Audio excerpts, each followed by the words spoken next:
السلام عليكم ورحمة الله وبركاته، وأهلا بكل متابعين الأعزاء. سعيد جدا بوجودكم معنا مرة أخرى في هذا الفيديو الجديد. بين صرامة القانون وضغوط الجماهير، الكاف أمام اختبار حاسم بعد نهائي كأس إفريقيا للأمم.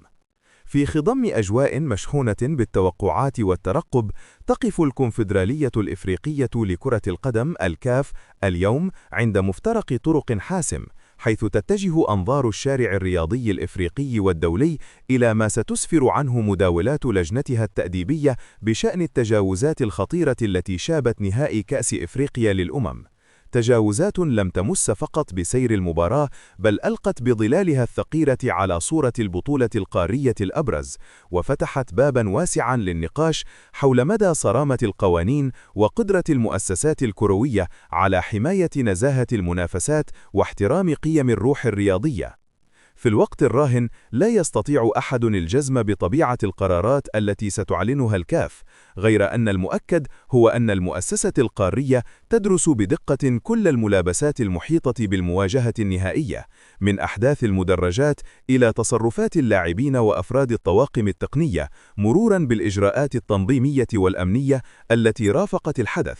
وتؤكد مصادر قانونية مطلعة أن الكاف تعتمد في مثل هذه القضايا على تقارير الحكام والمراقبين واللجان التنظيمية، إضافة إلى تسجيلات الفيديو والشهادات الرسمية قبل أن تصوغ موقفها النهائي. سيناريوهات العقوبة المحتملة.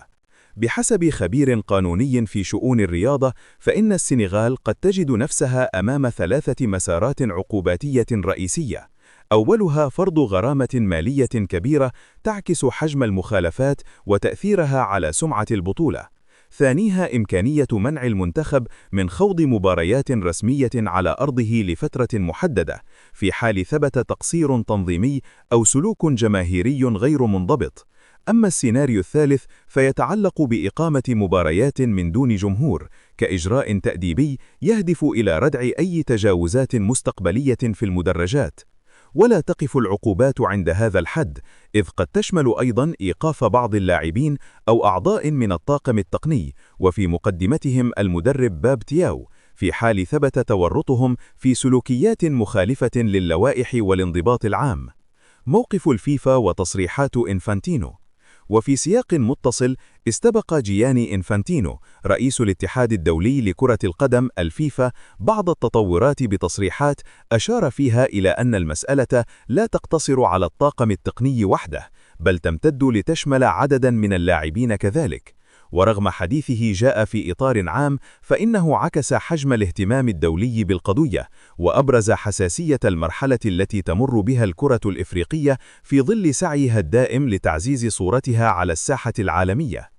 ويؤكد الخبير القانوني أن هذه القضية تظل حالة خاصة جدا، لا يمكن التعامل معها بمنطق السوابق وحدها، نظرا لتداخل الجوانب الرياضية والتنظيمية والجماهيرية، فضلا عن توقيتها السنسي الذي يتزامن مع استعدادات المنتخبات للاستحقاقات الدولية الكبرى. حق الاستئناف وحدوده القانونية. من النقاط الجوهرية التي تثير اهتمام المتابعين مسألة حق الاستئناف، فبحسب اللوائح المعمول بها يحق للسنغال الطعن في أي قرار يصدر عن الكاف، لكن هذا الحق مشروط بتبليغ رسمي واضح للعقوبة. وغالبا ما تكون القرارات الصادرة في الدرجة الأولى أكثر صرامة من تلك التي تصدر بعد الاستئناف، حيث تميل الهيئات القضائية الرياضية في المرحلة الثانية إلى تخفيف العقوبة إذا توفرت معطيات قانونية أو ظرفية جديدة. غير أن الإشكالية تكمن في توقيت التبليغ، ففي بعض الأحيان قد تتخذ الكاف قرارها، لكنها تؤخر إرسال الإشعار الرسمي لأشهر، وهو ما يخلق حالة من الغموض القانوني ويضع الاتحاد المعني أمام واقع معقد، خاصة إذا تزامن ذلك مع مشاركات دولية كبرى. هاجس المونديال وضغط التوقيت. وفي هذه القضية المتعلقة بالمواجهة بين السنغال والمغرب يبرز سيناريو بالغ الحساسية، يتمثل في احتمال أن تعاقب الكاف بطل كأس إفريقيا، لكنها تؤجل تبليغ القرار إلى ما بعد انطلاق كأس العالم. هذا التأخير قد يضع أسود التيرانجا في موقف صعب، إذ قد يخوضون مباريات المونديال وهم تحت تأثير إيقافات محتملة تطال لاعبين أساسيين أو أفرادا من الطاقم التقني، وهو السيناريو الذي تخشاه الجامعة السنغالية لكرة القدم أكثر من أي شيء آخر.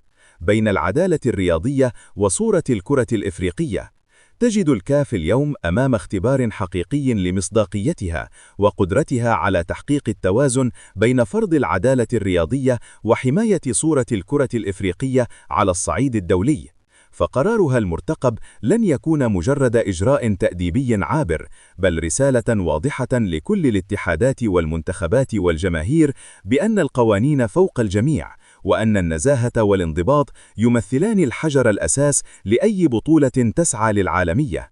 في نهاية المطاف، تبقى الأيام المقبلة حبلى بالقرارات التي قد تعيد رسم ملامح المشهد الكروي الإفريقي في هذه المرحلة الدقيقة. وبين ترقب الجماهير وحسابات الاتحادات وضغوط الاستحقاقات الدولية، تقف الكاف أمام مسؤولية تاريخية تتجاوز حدود العقوبة إلى ترسيخ ثقافة احترام القوانين وقيم المنافسة الشريفة.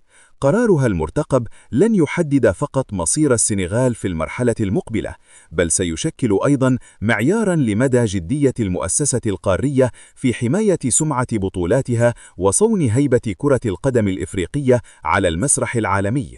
برأيك، هل يجب على الكاف فرض عقوبات صارمة على السنغال بعد أحداث النهائي، أم الاكتفاء بالغرامات فقط؟ ولماذا؟